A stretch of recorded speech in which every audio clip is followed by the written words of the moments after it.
Well, good morning, guys. Now, I'm going to attempt something today that is way out of my comfort zone.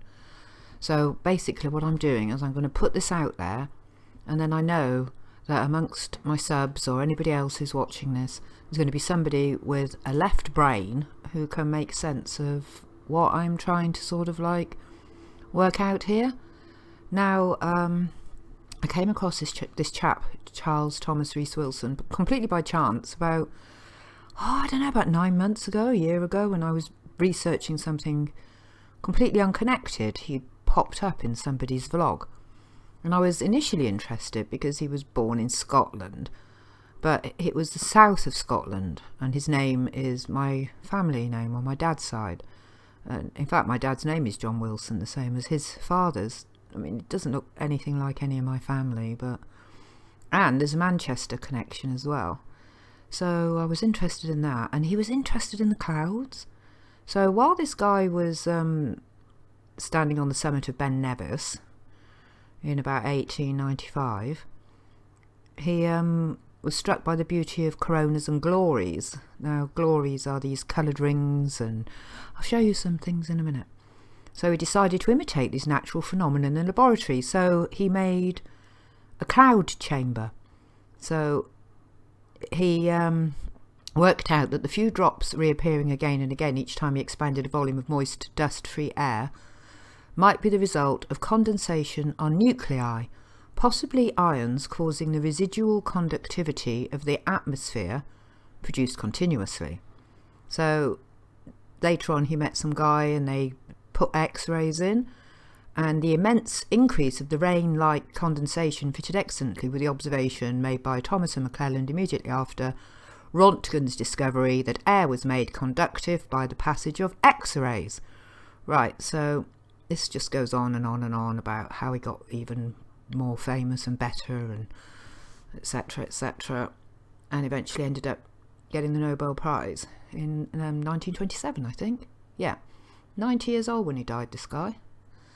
So I've got a crib sheet here that's a little bit, I think this is probably done for a project, but it's a bit simpler. So, born in 1869, was up on top of Ben Nevis on holiday, working for fun as a meteorological observer, sky watcher, and he observed a broken spectre. Now, this is a sky phenomenon, right? And here it is. But I'm going to show you this guy here. Now, this is Dave's Wild Camping, to whom I have just subbed as well. And, I mean, hang on, 707 we are, but he shows you his wild camping and making himself a big old fry up here in his tent and getting up to stuff, yeah?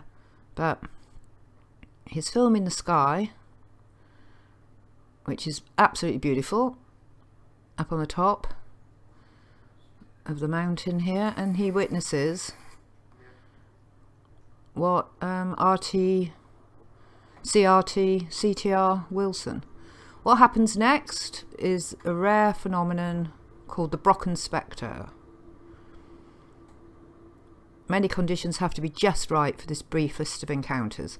So what happens in a Brocken Spectre is that you can get a reflection, a shadow of yourself in the clouds on the opposite side of the sun.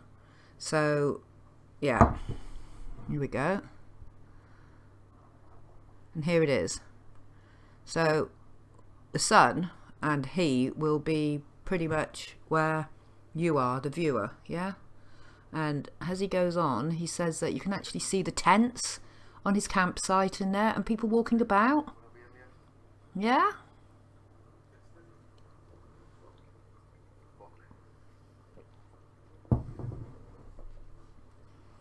Let's move it along a bit. It appears for a second time. This time it includes two of us in the circle waving our arms and doing the famous hand signal. There they are. Can you see them? Just there. There, look. That's just amazing, isn't it? That's on the opposite side. There's their tents and them and waving. Look, there they are. That's just incredible. That's just unbelievable, man. So this is pretty much what our C.T.R.Wilson guy saw back in the 1890s and made a cloud chamber. So here's his cloud chamber. This guy here is watching this guy here set one up, and he is explaining how basic it is. This is Science Peter. It's a glass or plastic box with a bunch of alcohol vapor to be precise. and we also cool down the bottom of this box with liquid nitrogen. So what's really cool about this is that there is this alcohol vapor that is super saturated. So it really wants to become alcohol liquid rather than alcohol gas. So that's what a Wilson's cloud chamber is. It is basically a glass box with a bunch of alcohol vapor floating around and a really cold floor. But what's amazing about it is not what it is, but what it does.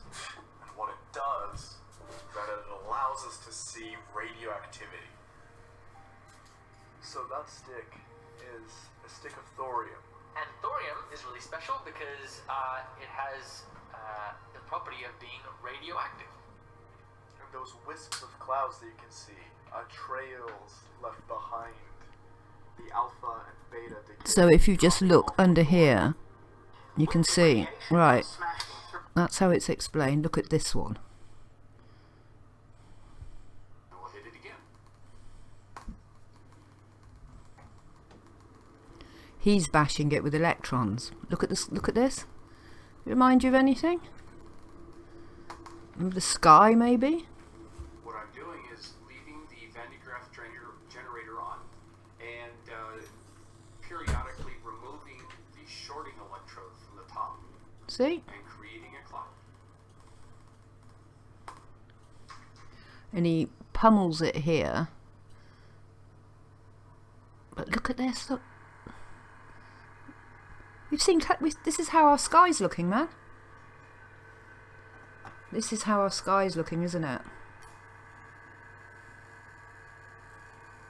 Just think of it on a huge scale. I mean, this box is only about 2 foot long. And you think about this being done on a mega scale in our skies, because this is what we're seeing. These strange cloud things, but much, much bigger and moving much, much slower on a grand scale. So, of course, CERN got hold of the cloud chamber.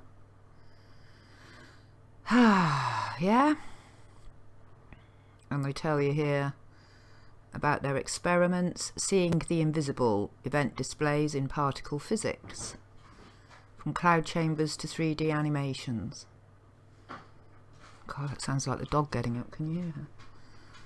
Look at that, fractaled, all fractaled in, Mandelbrotted.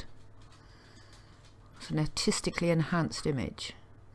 So some detectors can reveal subatomic particles by making their tracks visible to the naked eye. A cloud chamber is a box containing a supersaturated vapour, so they're using alcohol. As charged particles pass through, they ionize the vapour, which condenses to form droplets on the ions. The tracks of the particles become visible as trails of droplets which can be photographed. During the first half of the 20th century, experiments that looked at cosmic rays passing through cloud chambers revealed the existence of several fundamental particles. So this is where they found out all about their weird little quarks and all that. Look. Look. And they've got lots of experiments to do with their cloud. Look at this. I'm telling you guys, look at that. That's maybe FPV should lay that over his bloody what's-it. That's crazy. His mimic map. Right, what does it do?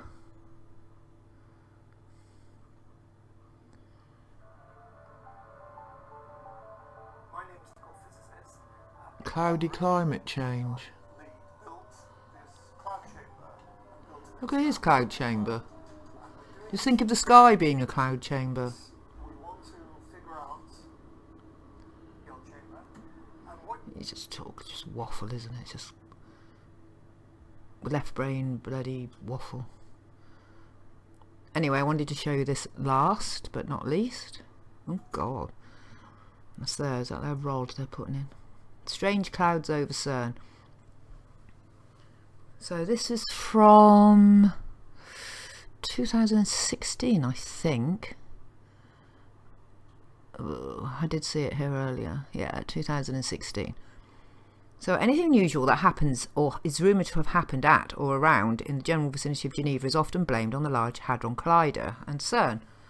This was the case once again this week when photos and a video appeared on the internet allegedly showing strange clouds over the LHC.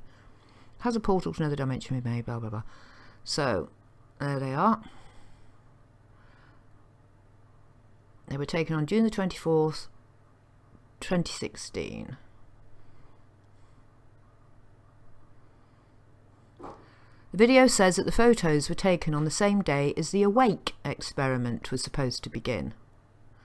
That conspiracy generating name actually stands for the Advanced Wakefield Experiment. I don't trust any of their acronyms or any of their experiments. The world's first proton driven plasma Wakefield acceleration experiment. Messing with our sky. Ionising it? Are they spraying alcohol and just bashing it with electrons and creating all this stuff up there in order to see what's going on? So I'm going to leave it here. Here's our C.T.R.Wilson, and I'm going to leave that for you lot to put together, and I'll just show you this briefly. I don't think I've even got it here now. On my pictures, no, I put it away. I was just going to show you a few of the clouds, just to give you an idea of what I'm saying, especially looking at these in here.